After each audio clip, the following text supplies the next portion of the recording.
Bismillahirrahmanirrahim. Assalamu alaikum students. This is going to be 25th lecture from unit 1, that is computer systems of computer science first year, and the topic we are going to cover is the continuation of phases of STLC.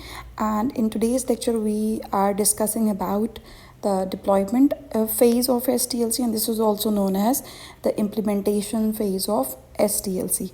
So the agenda of today's lecture will cover page number 28 of your textbook, in which we will learn about the deployment phase, its different activities involved, and the different methods involved in deployment phase.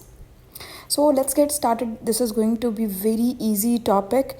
Deployment phase में, या you can say that implementation phase में, just 2 points. And the first one is it's a simple transition from development phase to utilization. It means कि हमने क्या किया, हमने system या software develop कर लिया, उसके बाद उसको टेस्टिंग फेज़ जो है उसमें से पास आउट किया. अब after the testing phase that system or developed software is ready for the utilization purpose. अब हम क्या करेंगे कि उसको हैंड ओवर कर देंगे to the users. So we will give access to the users for use. So that's it. बस इतनी सी कहानी है, ठीक है, कि आपने जो भी सिस्टम या सॉफ्टवेयर बनाया है, just make that system, make that software या मेक दैट एप्लीकेशन या make that website available for the users to use. ठीक है, तो बस that's all about the deployment and implementation phase. Okay, आपकी बुक में जो उसने मेंशन किया है, बुक वाले ने, उसने ये कहा है कि the deployment or implementation phase involves a series of activities aimed at making the system or software accessible for use. During this phase, the finalized software is handed over to users, making the transition from development to utilization.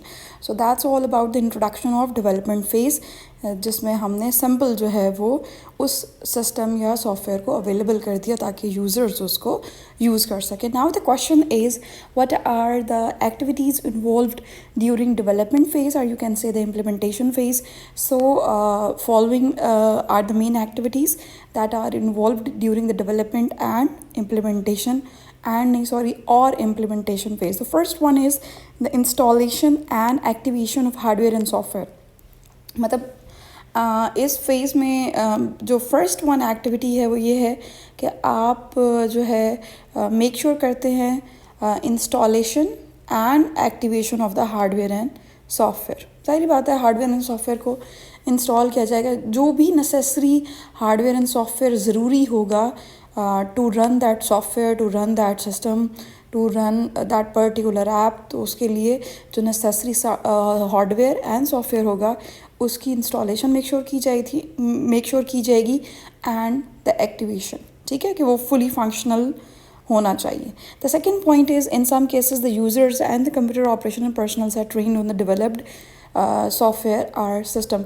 अच्छा, अब इसमें यह है कि initially computer operational personnels को या फिर जो यूज़र्स हैं उस सिस्टम या सॉफ्टवेयर के जो आपने डेवलप किया है उनको ट्रेन भी किया जाता है कि how to use that system और सॉफ्टवेयर. फॉर एग्जांपल, मैं यहाँ पे एक एग्जांपल दे लूँ कि अगर पाकिस्तान में हम इलेक्शन सिस्टम को ऑटोमेट कर दें, ठीक है, अगर वो किसी तरह से ऑनलाइन हो या कुछ ऐसा है कि डिजिटल हो जाए वो, तो क्या किया जाएगा कि जितने भी उससे रिलेटेड पर्सनल्स होंगे जो कि सॉफ्टवेयर को यूज़ कर रहे होंगे और जो भी बाकी जो यूज़र्स होंगे उनको पहले ट्रेन किया जाएगा how to use that particular software. ठीक है, मतलब दैट्स अ सिंपल एग्जांपल कि फ्यू केसेस में जो बहुत कॉम्प्लिकेटेड सिस्टम या सॉफ्टवेयर होते हैं किसी भी ऑर्गेनाइजेशन में, उसमें फिर जो है कि यूज़र्स को प्रॉपरली जो है वो ट्रेन किया जाता है कि उन्होंने सिस्टम या सॉफ्टवेयर किस तरह से यूज़ करना है. ठीक हो गया. Okay, the next is very important point, that is the conversion. सो मैं ये क्वेश्चन ज़रूर देती हूँ जब भी मैं अपने स्टूडेंट्स को टेस्ट दूँ या कोई एग्ज़ाम हो, ये क्वेश्चन तो मैं ज़रूर देती हूँ कि what do you know about the conversion and what is conversion in deployment or implementation phase. So the answer is the process of changing from old system to the new system is called conversion. ठीक है, कि आप जब old system से shift करते हैं to the new system, तो वो जो प्रोसेस है उस शिफ्टिंग का, वो उसको बेसिकली आप क्या कहते हैं, conversion. And once again this is very important. So exam में आने के इसके काफ़ी चांसेस होते हैं इस डेफिनेशन के, या तो MCQs में आ जाती है या फिर शॉर्ट क्वेश्चन में। So now the next question is write about methods used in deployment. This is again going to be very important question.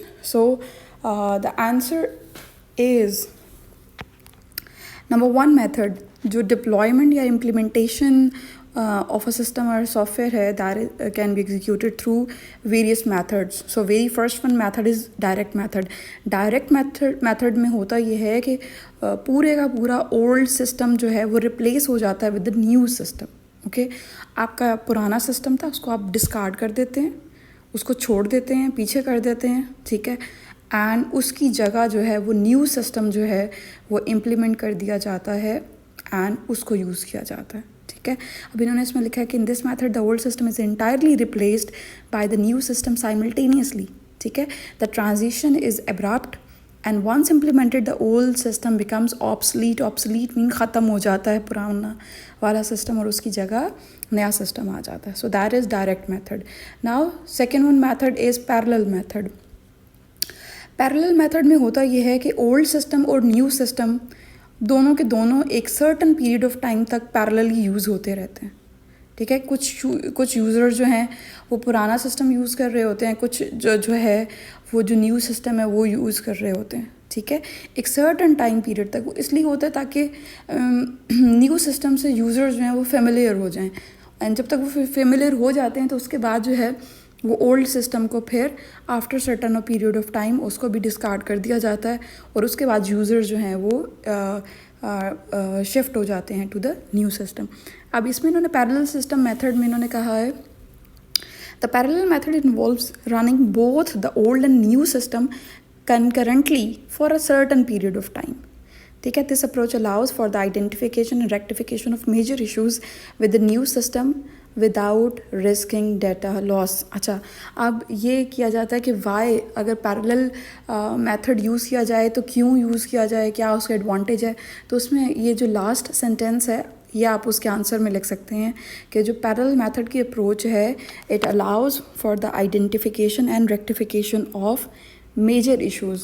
देखें, जब आप पुराना वाला सिस्टम तो आप यूज़ कर रहे होंगे, ज़ाहिरी बात है उसमें ऐसा मसले मसाइल होंगे भी, बट न्यू सिस्टम में भी जो है वो डिफरेंट इश्यूज़ आ सकते हैं। फिर उन इश्यूज़ को किस तरह से रिज़ॉल्व करना है, तो ये साथ साथ चलता रहता है कि पुराना सिस्टम भी यूज़र्स यूज़ कर रहे होते हैं एंड वो आहिस्ता आहिस्ता जो है वो न्यू सिस्टम को भी अडॉप्ट कर रहे होते हैं। ठीक है, एंड जब वो अडॉप्ट कर रहे होते हैं तो उसकी यूजेज के दौरान जो जो इश्यूज़ आते हैं, जो जो एरर्स आ रहे होते हैं, वो भी साथ साथ जो है वो एड्रेस किए जा रहे होते हैं।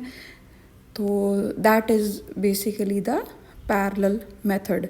Moving next, we are having the third method, that is the phased method. Phased method में होता ये है कि एक gradually transition होती है from old system to the new one. अब direct method में simultaneously होती है, abrupt होती है, like फ़ौरन से होती है। ठीक है, कि old को पीछे करो, old को discard करो, छोड़ दो, new को ले आओ। लेकिन phased में वो डिफरेंट फेजेस में gradually means slowly Aahista Aahista एक ग्रेजुअली ट्रांजिशन होती है। ट्रांजिशन का मतलब है चेंज होना from one state to the other. Okay, so आहिस्ता आहिस्ता ग्रेजुअली स्लोली इन फेजेस जो है वो ओल्ड सिस्टम से मूव कराया जाता है to the new system users को। ओके, अब आपकी बुक वाले ने मेंशन किया the phased implementation method facilitates a gradual transition from the old system to the new one. It involves the incremental introduction of the new system while progressively phasing out the old system. तो phased method में आप आहिस्ता आहिस्ता पुराने system को phase out करते जाते हैं, उसको छोड़ते चले जाते हैं.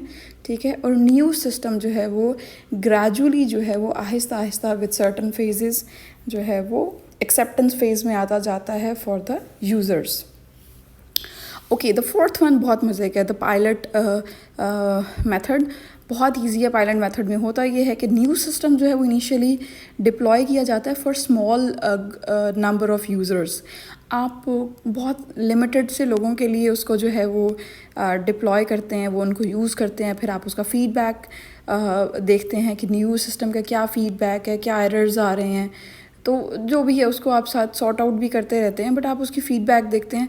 If it's a good feedback तो उसके बाद जो है वो एक्सेसिबल कर दिया जाता है फॉर ऑल द यूज़र्स। ठीक है, तो दैट इज़ सिंपल। अब इसमें ये है कि फॉर एग्ज़ाम्पल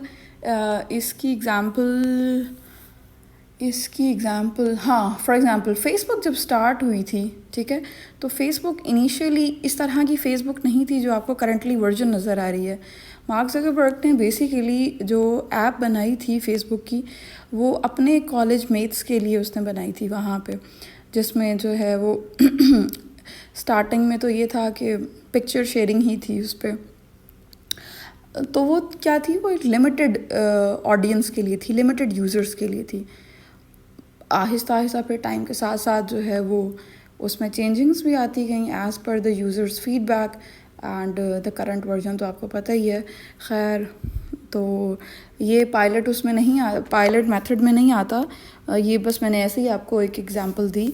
तो पायलट मेथड में होता ये है कि फॉर एग्जांपल एग्जैक्टली दोबारा अगर हम इलेक्शन की ही एग्जांपल ले लें, अगर हम पाकिस्तान में इलेक्शन सिस्टम को ऑटोमेट करना चाह रहे हैं, तो सबसे पहले जो है वो हम एज अ ट्रायल वर्जन जो है वो किसी लिमिटेड से एरिया में कोई छोटे लेवल के कोई इलेक्शंस हो रहे होंगे, आप उसमें करा सकते हैं, या फिर उसको ट्रायल बेसिस पे एक रफली सा जो है वो प्रैक्टिस करा सकते हैं, उसको देख सकते हैं, उसको एग्जीक्यूट करा सकते हैं for the limited number of users, and उसका सक्सेस रेट देख सकते हैं, उसकी यूज़र्स की एक्सेप्टेंस उसमें काउंट होगी, उसकी फ़ीडबैक काउंट होगी, यूज़र्स किस तरह से उसको यूज़ करते हैं।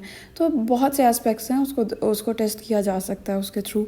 और जब उसमें एक्सेप्टेंस हो जाती है, अगर सक्सेस रेट अच्छा आता है, तो आप उसको जो है वो पूरे पाकिस्तान के लोगों के लिए जो है वो एक्सेसिबल कर सकते हैं। So this was all about the deployment phase, और you can say the implementation phase. Okay, यहाँ पे डायग्राम से मेंशन किया है बुक में कि डायरेक्ट मेथड। अच्छा, ये डायग्राम आप लोगों ने प्रिपेयर करनी है, और अगर आपका क्वेश्चन आता है तो ये डायग्राम ड्रॉ ज़रूर कीजिएगा, बिकॉज इसको ड्रॉ करना कोई ज़्यादा मुश्किल काम नहीं है। और once again this is very important question, और ये एग्ज़ाम में आता है क्वेश्चन, ठीक है। सो आपने ये प्रिपेयर करना, और बहुत आसान है।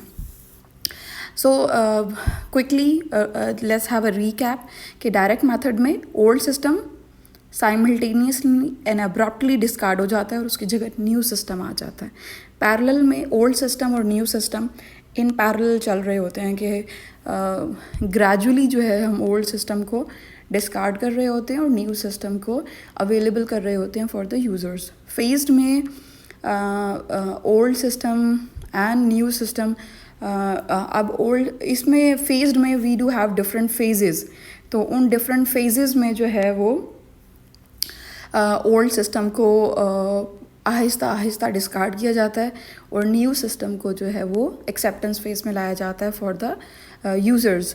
पायलट फेज़ में होता ये है कि न्यू सिस्टम जो है वो initially for the limited audience जो है वो अवेलेबल किया जाता है फॉर द यूज़, और उसके बाद आफ्टर द फीडबैक वही न्यू सिस्टम अवेलेबल कर दिया जाता है for all the users for use. So this was all about the deployment phase and implementation phase. In case of any query, in case of any question, you guys are most welcome to comment or to drop your words in the comment section. And in case of contact, our contact number is mentioned, our email address is mentioned. You guys may contact us, or you guys may drop your words in the comment section. So this was all about today's lecture. Stay tuned, keep learning, keep growing. We'll see you in the next lecture, inshallah.